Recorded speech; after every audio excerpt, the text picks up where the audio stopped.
Kibala, I wanted to actually revisit that issue of, is it our political party's failure or is it the culture that we have? And I'll tell you one thing.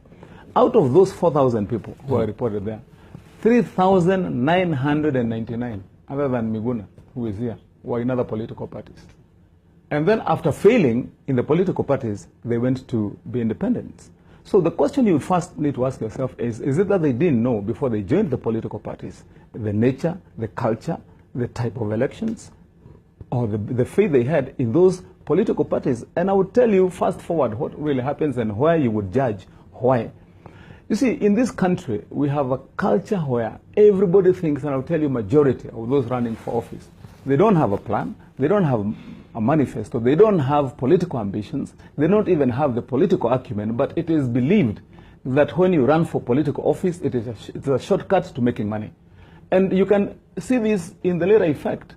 Ask yourself, how many times do you send your journalist to parliament and you beam into the house and you find that in a house of 350, there are only 5 members sitting? 5. You find that in a house of 67, you have 5 people in the house throughout.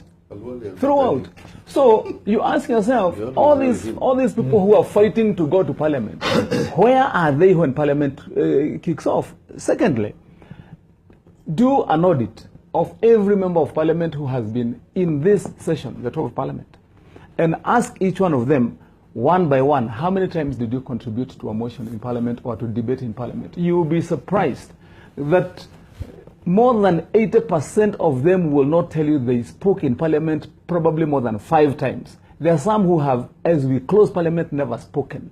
Lastly, do an audit and ask all of them, out of all of you, almost 500 members, how many bills did you sponsor to parliament? Or even not even bills. How many motions? A motion to discuss. How many have you sponsored?